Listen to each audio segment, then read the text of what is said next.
जब आपको मलाई मिलेगा खाने के लिए और कुछ समय बाद आपको मलाई खाने से वंचित कर दिया जाएगा, तो फिर आप उनका विरोध करेंगे कि हमें मलाई क्यों नहीं मिल रहा? यही वर्ग के लोग इस विश्वविद्यालय में, क्या अदर बिरादरी अदर वर्ग के लोग काबिल नहीं है क्या? पीएचडी में 98-99 परसेंटाइल के साथ पास हो रहा है, उसको यहाँ पे 3 नंबर 10 नंबर 15 नंबर दे के उन्हें दबा दिया जा रहा है। तो आप कैसे किसी व्यक्ति के लिए अगर उत्थान के उसके लिए कुछ प्रयास किया जा रहा है तो आप उसको दमित करेंगे कि जातिगत भावना बढ़ जाएगी? कैसे बढ़ जाएगी? 90 का दौर खत्म हो चुका है जब लोगों को दबाया जाता था। अब ये दौर 26 चल रहा है। अब हमारे वर्ग के लोग पढ़ चुके हैं, जाग चुके हैं और आगे बढ़ चुके हैं। ये जो लोग विरोध कर रहे हैं वो ये चाहते हैं कि आज भी एकलव्य का अंगूठा काटा जाए। मानसिकता उनकी मानसिकता जो उनके पूर्वज पुरखों में जो चीज थी कि दलित आज यहीं बैठे हैं तो वहाँ कोई बैठेगा, ओबीसी नीचे यहीं तक वो प्रणाम करें, आज वो समय नहीं रह गया। 2026 में हम जी रहे हैं। जब से ये कानून आया है हर एक व्यक्ति को समान कर दिया है, हर एक व्यक्ति को एक बना दिया है कि कोई भेदभाव नहीं हो सकता। जब से लोकतंत्र की स्थापना हुई तब से सवर्ण की जो है वो पकड़ जो थी हमारी छोटी जातियों के नीचे वो ढीला पड़ा है। नमस्कार, मैं शशिकांत विद्यार्थी। अभी हमारी मौजूदगी काशी हिंदू विश्वविद्यालय के परिसर में है। जैसा कि सोशल मीडिया से लेकर मेन स्ट्रीम मीडिया में यूजीसी के नए नियम जो आए हैं पूरे देश में अब चर्चा का विषय बन गया है। इसको कुछ लोग जो है इसके विरोध में अब सड़कों पर भी आ गए हैं, तो वही अब समर्थन में भी आ गए हैं। तो इसी को लेकर जो चर्चा है, आम चर्चा ये यूजीसी का नया नियम पर हो रहा है।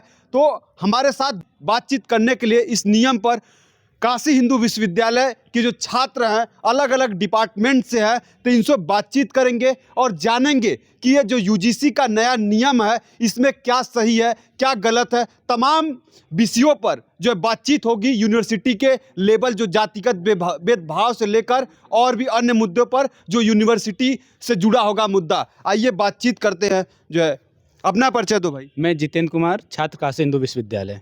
किस डिपार्टमेंट से? मैं department of faculty art science. जो यूजीसी का नया नियम आया है इसमें क्या सही आप देखते हो, क्या गलत है? देखिए, ये कानून उच्च संसदीय दल द्वारा बनाया हुआ है और भारत सरकार द्वारा लागू किया गया है, तो ये कहीं न कहीं छात्रों की हित की बात है। बाकी जो अन्य छात्र हैं जो इसका विरोध कर रहे हैं, इस चीज़ को, इस बिल को उनको समझना पड़ेगा, क्योंकि हम इस विश्वविद्यालय में एसटी, एससी, ओबीसी और अनरिजर्व छात्र पढ़ते हैं। तो इन सभी छात्रों के साथ, जैसा कुछ दिन पीछे आप देखो हैदराबाद यूनिवर्सिटी में रोहित वेमुला और दिल्ली में नजीम जेएनयू के छात्र है और महाराष्ट्र में पायल तड़वी, इन जैसे एकेडमिक विश्वविद्यालयों में छात्रों के साथ अन्याय होता था, बहुत भेदभाव होता था। इस चीज़ को ध्यान में रखकर सुप्रीम कोर्ट के आदेश पर जो ये समता संवर्धन बिल आया है 2026, ये कोई सरकार नहीं बनाया है, ये सुप्रीम कोर्ट का आदेश था भारत सरकार को कि आप छात्रों के हित में ये अधिनियम लाइए कि हम सभी छात्रों में एक समता संवर्धन चीज़ बनी रहे। और जो लोग कह रहे कि हम छात्रों के साथ बैठते हैं, उनके साथ बातचीत करते हैं, आप हमारे साथ थाली में खा लेने से समानता नहीं आ जा रही है। अभी तो आप हमारे साथ खा रहे हैं, बाहर जाकर मारने लगते हैं छात्रों के साथ। ये भी हुआ है, इस विश्वविद्यालय में होता है। इसी विश्वविद्यालय में दलित और ओबीसी और अन्य छात्रों के साथ क्या क्या घटनाएं नहीं होती हैं और सब जग जाहिर है। तभी जैसे आप कह रहे हैं कि भेदभाव होता है, जातिगत भेदभाव होता है, तो हमारे दर्शक जानना चाहते हैं कि यूनिवर्सिटी में किस तरीके का कैसा जातिगत भेदभाव होता है, और दर्शकों को समझाइए। देखिए, सबसे बड़ा एक संस्था हो गया है जो विश्वविद्यालयों में जातिगत संस्था हो गई है। आप एक किसी भी विभाग में जाएंगे ना, चाहे प्रोफेसरों की जो लिस्ट देखेंगे, चाहे जो टॉपरों की लिस्ट देखेंगे, तो वह सजाति ही मिलेंगे। एक ओबीसी एसटी एससी के छात्र उस लेवल पे टॉपर, उनकी हत्या कर दी जाती है। एकेडमिक हत्या बोलते हैं जिसको हम, एकेडमिक हत्या आप समझ रहे होंगे, यानी मार्क्स उस लेवल का छात्र होता है फिर भी उसको उस आधार पे नंबर नहीं दिया जाता। क्यों? क्योंकि उनके प्रोफेसर उस हिसाब से उनको आंकते नहीं है। तो ये भी भेदभाव का एक उदाहरण है, इसको भी आप देख सकते हैं। अपना परिचय दीजिएगा। मेरा नाम अभिषेक गोप है और मैं काशी हिंदू विश्वविद्यालय का छात्र हूँ। जिस तरीके से इस बिल के जो विरोध में लोग हैं उनका तर्क आ रहा है कि जो नया नियम आया है वो कह रहे हैं कि अगर कोई छात्र जो है झूठा आरोप लगाता है तो उनके ऊपर फिर वो कार्रवाई नहीं होगी, वो बच जाएंगे। तो इस जो नियम का दुरुपयोग होगा, तो इसको लेकर आप क्या सोच रहे हैं? अगर नियम का दुरुपयोग का बात है तो वुमेन्स प्रिवेंशन एक्ट में भी नियम का दुरुपयोग हो सकता है, एंटी रैगिंग लॉज में भी नियम का दुरुपयोग हो सकता है। तो नियम का दुरुपयोग को देखकर हम अच्छे नियमों को पालन करने से ना रोक सकते हैं। और रही बात एंटी रैगिंग की, एंटी रैगिंग में भी नियम का दुरुपयोग हो सकता है। और ये जो नई यूजीसी की एक्ट है, इसके आने से हमारे जो विश्वविद्यालय हैं और बाकी जो कॉलेज हैं उनमें समानता बढ़ेगी। जो छात्र पीछे रह जाते थे, वंचित दलित वर्ग के थे, उनको सामने आने का मौका नहीं मिलता था। चाहे अनजाने जाने अनजाने में प्रोफेसर उनके साथ जातिगत भेदभाव कर देते थे। जातिगत भेदभाव आप मानते हो प्रोफेसर करते हैं? बिल्कुल करते हैं। और काशी हिंदू विश्वविद्यालय में तो बढ़ चढ़ करके होता है, ये तो गढ़ है। अगर हमारे दर्शक जानना चाहे कि यूनिवर्सिटी में जातिगत भेदभाव होता है तो किस तरीके का, कैसा, क्या है? कम नंबर देना, अगर पीएचडी में कम नंबर देना। अभी एक हिंदी की लिस्ट आई है पीएचडी वाली, जेआरएफ वाले की, जिसमें कि एक एसटी का बच्चा है जिसको 3 नंबर दिया गया है। अभी इंटरव्यू में या आखिरी वो बच्चा अगर जेआरएफ क्वालिफाई किया है, उसकी इतनी योग्यता होगी ना कि वो बाकी छात्रों के साथ वो खड़े हो सके, लेकिन वो 3 नंबर कैसे ला सकता है? ये जातिगत भेदभाव है, बिल्कुल सारा सर जातिगत भेदभाव है। और इसका मैं पुरजोर विरोध करता हूँ और मैं इस चीज़ का समर्थन करता हूँ। विरोध कर रहे हैं आप? विरोध नहीं कर रहा हूँ, मैं ये जो समानतवादी विचारधारा के जो लोग हैं उनका विरोध करता हूँ और यूसी एक्ट का मैं स्वागत करता हूँ। वही देखा जाए तो ये जो लोग विरोध कर रहे हैं इस नियम का, तो उनको क्यों विरोध कर रहे हैं, क्या वजह आप मानते हैं? मैं आपको बहुत पहले ले जाना चाहूँगा। सन 1992 की बात है, जब मंडल कमीशन आई थी, उस वक्त भी ये लोग विरोध करते थे। जब भी इस देश में समानता की बात हुई है, ये लोग विरोध करने की कोशिश किए और दबाने की कोशिश किए हैं, लेकिन हम लोग इसके साथ हैं और साथ खड़े रहेंगे और एकदम पुरजोर तौर से साथ देंगे। और ये 90 का दौर खत्म हो चुका है जब लोगों को दबाया जाता था। अब ये दौर 26 चल रहा है। अब हमारे वर्ग के लोग पढ़ चुके हैं, जाग चुके हैं और आगे बढ़ चुके हैं, और इन लोग का हम लोग पुरजोर तरीके से समर्थन करेंगे इस बिल का, और आगे बढ़ के चढ़ के हिस्सा भी लेंगे। और इसको लागू करने का लागू हो चुका है, इसको खत्म करने का कोशिश किया जाएगा तो हम लोग इसको व्यापक रूप से धरने का भी रूप दे सकते हैं।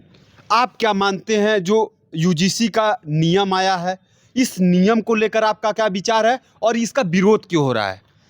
नियम बिल्कुल सही है, ये ओबीसी एससी एसटी वर्गों के उत्थान के लिए है, और इसका विरोध वही कर रहे हैं जो शुरू से ही ओबीसी एससी एसटी वर्ग को दबा के रखे हुए हैं। उनको डर है कि अगर ये बिल सही से लागू हो गया तो हम वो पीछे जो दबा के रखते थे, हमारा जो उत्थान हमारे स्वजातीय प्रोफेसर्स और एचओडी चाहे डीन हो जो करते थे वो नहीं कर पाएंगे, क्योंकि उनके ऊपर भी दबाव होगा कि जो पिछड़े वर्ग से छात्र आ रहे हैं, जो एससी एसटी वर्ग से छात्र आ रहे हैं, उनका भी कुछ ना कुछ हक है, हिस्सा है जो उन्हें देना पड़ेगा। और हम ये बिल इसलिए ज़रूरी है क्योंकि आज जो बच्चा पीएचडी में 98-99 परसेंटाइल के साथ पास हो रहा है, उसको यहाँ पे 3 नंबर 10 नंबर 15 नंबर दे के उन्हें दबा दिया जा रहा है, उनकी प्रतिभाओं को दबा दिया जा रहा है, उनको एडमिशन नहीं मिल पा रहा है।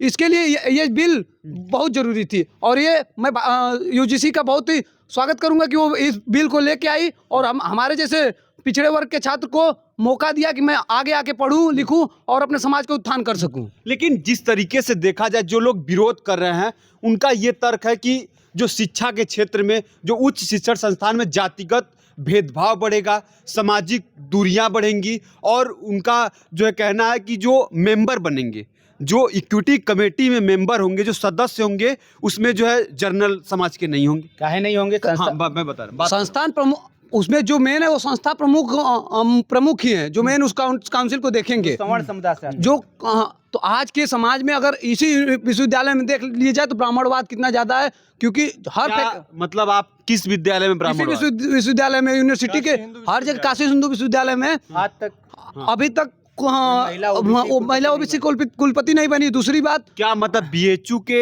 जो इतिहास में अभी तक कोई जो है महिला और ये नहीं बनी है? नहीं बनी है, आज तक नहीं बनी है। कोई कुलपति महिला कुलपति आज तक नहीं बनी है। तो क्या किसी महिला में ये योग्यता नहीं है कि वो काशी हिंदू विश्वविद्यालय जैसे यूनिवर्सिटी में बीसी के पद पे कार्यरत रह सके, या उस मानसिकता की वजह से वो नहीं बन पा रही है जो ब्राह्मणवाद से घिरा हुआ है, जो स्वर्ण जातियों के अस्तित्व को जो स्वर्ण जातियों से के मानसिकता से भरा पड़ा है।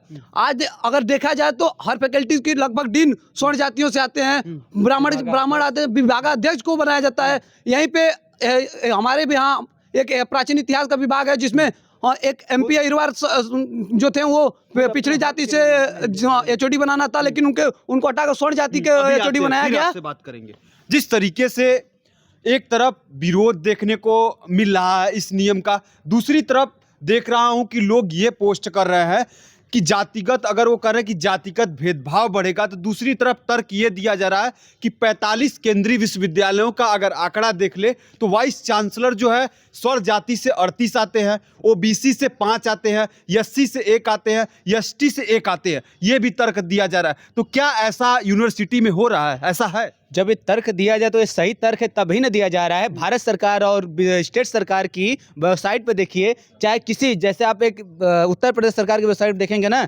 जो स्टेट यूनिवर्सिटी, यही विद्यापीठ में सवर्ण प्रोफेसर आते हैं, एक ही बिरादरी के बाद का इलाहाबाद रज्जू भैया यूनिवर्सिटी में सवर्ण प्रोफेसर आते हैं। एक यही वर्ग के लोग इस विश्वविद्यालय में, क्या अदर बिरादरी, अदर वर्ग के लोग काबिल नहीं है क्या? और जैसे आप लोग कह रहे हैं भेदभाव, ये भेदभाव ही को दूर करने के लिए तो ये लाया गया है। और आप जैसे बोलते हैं कि ये तो मोदी जी ने लाया, तो मोदी जी ने लाया तो कुछ सोच ही समझ के लाया होगा। ऐसा तो है नहीं कि मोदी जी लाए हैं तो ये कानून खराब होगा। जैसे लोग बदलाइज कर रहे हैं, तो और एक चीज रह गई, इस चीज जो लोग विरोध कर रहे हैं उनकी मानसिकता, उनकी सोच की थोड़ी सी फर्क है। क्या मानसिकता है? उनकी मानसिकता जो उनके पूर्वज पुरखों में जो चीज थी कि दलित आज यहीं बैठे तो वहां कोई बैठेगा, ओबीसी नीचे ही यहीं तक वो प्रणाम करे, आज वो समय नहीं रह गया। 2026 में हम जी रहे हैं। ठीक है, तो अपना परिचय दीजिएगा। मेरा नाम सिद्धार्थ है, मैं जो है शोध छात्र हूँ हिंदी डिपार्टमेंट का। अच्छा, आप शोध छात्र हैं। जिस तरीके से यूजीसी का ये नियम आया है, तो इसमें आप जो है क्या, मतलब आपका विचार क्या है, और दूसरी बात सही और गलत क्या है, दर्शकों को बताइए। पहली बात मैं ये बता देना चाहता हूँ, कोई चीज़ ऐसे अचानक से नहीं आती कि यूजीसी बहुत खाली टाइम था, उसके पास कोई समय नहीं था और अचानक से कोई नियम ला दिया, ऐसा कुछ भी नहीं है। मामला ये है कि यूजीसी के पास बहुत सारी घटनाएं गई और यूजीसी ने यह डाटा दिया कि 118% की वृद्धि हुई है। और अभी काशी हिंदू विश्वविद्यालय, जेएनयू में तो आप नजीब सुने हैं, और हैदराबाद यूनिवर्सिटी में आप रोहित वेमुला को सुने हैं। बहुत सारी घटनाएं आती हुई हैं। यूजीसी के पास इतने सारी घटनाएं आई, यूजीसी ने ये सब घटनाएं देखते हुए ये नियम को लाई है, पहली बात है। अच्छा, और इस नियम को लाई है, ऐसा कुछ भी नहीं है। जो लोग विरोध कर रहे हैं वो ये चाहते हैं कि आज भी एकलव्य का अंगूठा काटा जाए। मामला ये है, एकलव्य का अच्छा अंगूठा काटा जाए, द्रोणाचार्य के द्वारा काटा जाए। और पहली बात आप ये कह रहे हैं ना कि लोग विरोध कर रहे हैं, विरोध इसलिए भी कर रहे हैं कि ये जो रूढ़िवादी चल रही थी ये चलती रहे। वो नहीं चाहते थे कि ये समानता हो। और इस जो बिल है, इस बिल का एक लाइन में अगर मतलब निकालें तो इसका मतलब एक भेदभाव उन्मूलन और क्षमता संवर्धन हेतु ये बिल लाया गया है। और ये यूजीसी ने लाया है, तो यूजीसी ऐसा कुछ भी नहीं लाया है कि इसमें जो है कि मनमानी हो जाएगा, किसी को ऊपर आरोप लगाए। ये जो टीम, वही तो तर्क जो विरोध करने वाले लोग तर्क है, वो कर रहे हैं कि अगर झूठा किसी के स्टूडेंट पर आरोप लगता है तो उसका भविष्य खराब हो सकता है। और दूसरी बात ये है कि उनका ये कहना है कि जो इक्विटी कमेटी होगी उसमें जो है जनरल कैटेगरी से आपका मेंबर होना चाहिए, और तमाम अन्य वो बातें कर रहे हैं। और सामाजिक कह रहे हैं कि दूरियां बढ़ेंगी, जातिवाद बढ़ेगा। जातिवाद बढ़ेगा। वो ये कह रहे हैं कि मतलब गलत भी हो सकता है, कोई झूठा आरोप लगा सकता है। तो मैं बता रहा हूँ, सुनवाई करने वाला कौन लोग होंगे। सुनवाई करने वाले जो टीम गठित होगी, सबसे उसका जो विश्वविद्यालय का मेन होगा, चाहे कुलपति या लोकपाल होगा पहला। उसके बाद विश्वविद्यालय से फैकल्टी से 3 लोग होंगे। उसमें कहीं जिक्र नहीं है कि ये SC ST OBC के होंगे, पहली बात। तो उनके ही समाज या मतलब सवर्ण के भी हो सकते हैं, OBC की, SC ST OBC दिव्यांग को भी हो सकता है, मतलब ये 4 लोग होंगे। उसके बाद जो 2 लोग होंगे वो बाहर एक्टिविटी होंगे, जो सामाजिक मतलब सरोकारों से जुड़े होंगे, वो लोग होंगे। उसके बाद उसमें क्या है कि फिर 2 छात्र होंगे जो ठीक ठाक लेवल के, मतलब मेरिट उनकी अच्छी होगी। कुल मिला जुला के 10 लोग होंगे। 10 लोगों में उसमें यह है कि एक महिला होनी अनिवार्य है, एक दिव्यांग होना अनिवार्य है, एक SC, एक ST, एक OBC होना अनिवार्य है, एक अल्पसंख्यक होना अनिवार्य है। बाकी 4-5 लोग ये होंगे, बाकी 4-5 लोग सवर्ण ही होंगे, आप मान के चलिए। और कोई भी हो सकता है, SC ST भी हो सकता है, कोई दिक्कत नहीं। तो ये बताइए, जब 10 लोगों की टीम गठित होगी, क्या उसमें एक लोग तो फैसला देंगे नहीं? जब सारे लोग मिल के फैसला देंगे और उस पर एक विवेचना होगी, 24 घंटे के अंदर टीम गठित होगी, विवेचना होगी, तब जाके फैसला होगा। तो मैं नहीं मानता हूँ कि वो 10 लोग की जो टीम गठित होगी वो गलत फैसला देंगे और विवेचना करेंगे। तो ऐसा भी नहीं है कि जैसे कि मुझे, तो अगर मैं अभी जाके किसी से कह दूं कि मुझे आपने मारा है, तो क्या सामने वाला पार्टी सुन लेगा? क्या उस सबूत बुलाएगा, आपको भी बुलाएगा, दोनों पक्ष को सामने रखेगा। अब मैं झूठ बोलूंगा, कितने देर तक झूठ बोलूंगा? झूठ बोलने की भी एक सीमा होती है, एक झूठ को छिपाने के लिए 100 झूठ बोलना पड़ता है। तो ये असंभव बात है, ऐसा कुछ भी नहीं है। ठीक है, अपना परिचय देना भाई। मेरा नाम संदीप रजते, मैं BA तृतीय वर्ष का छात्र हूँ, फैकल्टी ऑफ सोशल साइंस का। इस समय देख रहे हो कि यूजीसी का पूरा जो नियम है चर्चा का विषय बना हुआ है, तो इस पर आपका क्या विचार है? सबसे पहले तो मैं इस बिल का जो है पुरजोर जो है स्वागत करता हूँ। सरकार से कहता हूँ कि ये बिल शायद इसके पहले ही लाई गई होती। जो ये बिल बहुत ही अच्छी है, हम लोग इसका पुरजोर समर्थन करते हैं। पुरजोर समर्थन आप तो कर रहे हैं, लेकिन जो बिल का लाने का मकसद है वो है कि जाति के आधार पर, सामाजिक भेदभाव और लिंग के आधार पर, भाषा के आधार पर भेदभाव। तो क्या आपसे मैं जानना चाहता हूं कि यूनिवर्सिटी में क्या ऐसा भेदभाव आपको देखने को मिलता है? जी बिल्कुल होता है। आप पीएचडी के एडमिशन में ले सकते हैं और जो है अभी भी जैसे अभी भेदभाव के अभी वेरिफिकेशन के समय जो है एडमिशन के समय देखेंगे कि यहाँ पे अभी क्या हुआ था, काशी हिंदू विश्वविद्यालय में जो छात्रों को अलग अलग दिन बुलाया गया, जनरल वालों को अलग दिन, ST/SC वालों को, ओबीसी वालों को अलग अलग दिन बुलाया गया, दिव्यांग वालों को अलग दिन। ये यहाँ तक ये हो रहा है, वेरिफिकेशन के दिन से ही स्टार्ट हो जा रहा है ये भेदभाव। ठीक है, अपना परिचय दीजिए। मैं प्रिंस मौर्य, राजनीति विज्ञान सोशल साइंस का छात्र हूँ। अच्छा, राजनीति विज्ञान। हाँ। तो आपसे राजनीति से ही सवाल हो जाती है कि क्या कुछ लोग कह रहे हैं कि बंगाल चुनाव और यूपी के चुनाव को देखते हुए जो है इसे राजनीति का भी एंगल की एक बहुत बड़ा वर्ग जो ओबीसी SC/ST का वोट बैंक है उसे साधने के लिए सरकार ने ये नियम लाया है? ऐसा कुछ नहीं है, क्योंकि ये यूजीसी का पुराना बिल है, पुराना रिपोर्ट से बना हुआ है, सुप्रीम कोर्ट के आदेश अनुसार बना हुआ है और ऐसा कुछ नहीं है। बिल्कुल है, सही है। सुप्रीम आयोग का आयोग है तो इसको मानना ही पड़ेगा लोगों को। तो इस जो नियम को आपका क्या विचार है? इस नियम तो अच्छा है, क्योंकि इसमें इन्होंने नहीं कहा है SC/ST ओबीसी के साथ थोड़ा शोषण हो रहा था तो इसलिए किया। प्लस महिलाओं की बात की, महिला इसमें ये नहीं लिखा गया कि ओबीसी की महिला तो किसी भी वर्ग हो सकती है और सबड़ की भी हो सकती हैं, क्योंकि महिलाओं के साथ बहुत शोषण हो रहा है जो आप दिन प्रतिदिन देख ही रहे हैं। आज महिलाएं हमारी 9 बजे के बाद लड़कियों को निकलना एक उनको असुरक्षित फील करती हैं। यूनिवर्सिटी में ही, हमारे कैंपस में ही देख लीजिए, बहुत ऐसे मामले आते हैं। तो इसलिए वो यूजीसी ने एक कमेटी बन जाएगी तो वो सभी अपना पक्ष रखने के लिए वो अलग से आयोग रहेगा जिसको समर्थन कर सकते। और भाई क्या हाल चाल? एकदम सब बढ़िया है। अपना परिचय दो। मैं आदित्य आनंद काशी हिंदू विश्वविद्यालय के समाजशास्त्र विभाग का एक छात्र हूँ। और आदित्य आनंद, मैं आपसे पूछना चाहता हूँ, काशी हिंदू विश्वविद्यालय में क्या जाति भेदभाव, सामाजिक भेदभाव होता है? ऐसा देखिए, जब से हमारे देश में संवैधानिक उपचार की विधियाँ लाई गई, संविधान की स्थापना हुआ, तब से जितनी भी जातिगत भेदभाव है वो दिखावटी लेवल पे नहीं होता है, लेकिन अगर आप देखेंगे तो वो हिडन रहता है, वो प्रच्छन्न अवस्था में होती है। अगर आप किसी संकाय में देखेंगे, अगर किसी बड़े बड़े पोस्ट पे देखेंगे, और मैं कुछ समय पहले करंट अफेयर पढ़ रहा था, मैं अचंभित हो गया कि केंद्रीय मंत्रिमंडल में जितने भी व्यक्ति हैं वो सवर्ण है, उच्च जातियों के लोग हैं, नीचे की कोई लोग हमको दिखाई नहीं पड़े, जितने भी उच्च पोस्ट है, जितने भी उच्च पद है। और मैं बड़ी अचंभित हुआ कि ऐसा कैसे हो सकता है। इसका मतलब अवश्य है कि नीचे से जितने भी व्यक्ति होते हैं जो निम्न वर्ग के हैं उनको धकेला जा रहा है पीछे।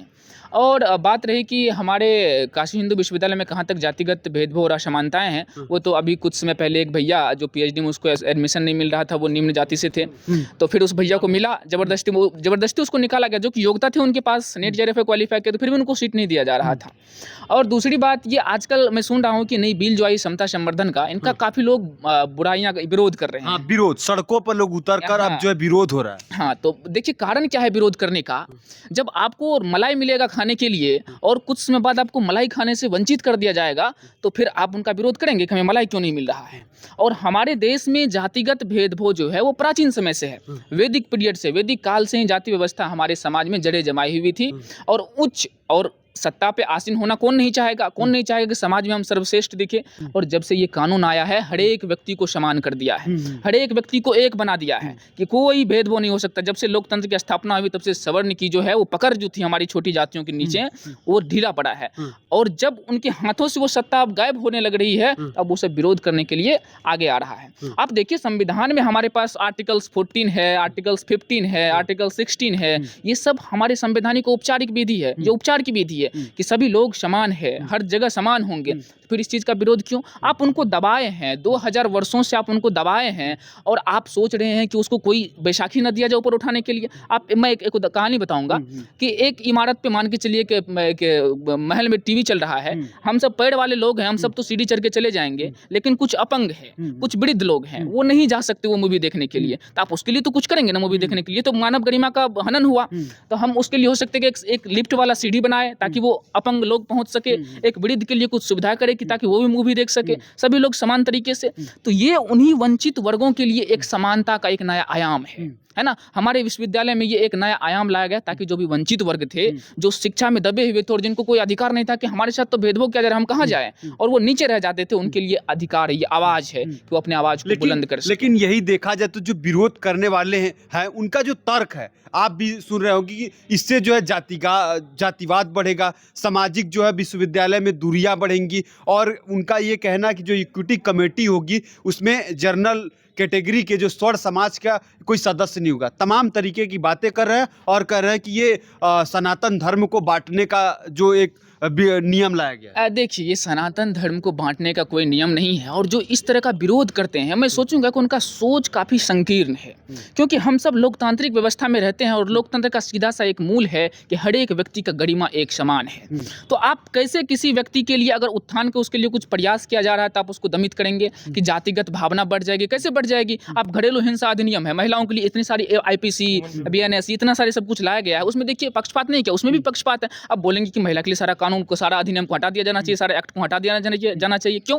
क्योंकि महिलाएं हमेशा से दमित रही है, तो उसकी सुविधा के लिए वो सब एक्ट बनाया गया। भले पुरुष, आजकल महिलाएं भी थप्पड़ मारती हैं पुरुषों को, लेकिन उनकी संख्या बहुत कम है। ये झूठे आरोप होंगे, लेकिन उसके निवारण के लिए प्रयास किए जाएंगे। उनको संगठित एक स्तर बनाया गया, एक हायरार्की है कि ऊपर वाले लोग देखेंगे, फिर नीचे वाले देखेंगे, फिर नीचे वाले, सब मिल करके। अब ऐसा एक व्यक्ति का तो कोई विचार है नहीं कि वो व्यक्ति बोल दिया तो वही सर्वमान हो जाएगा। वहाँ 10 व्यक्ति का मत चलेगा, 10 व्यक्ति का दिमाग होगा, और 10 व्यक्ति के सामूहिक निर्णय से उस व्यक्ति को दोषी ठहराया जाएगा कि क्या गलत है क्या सही है।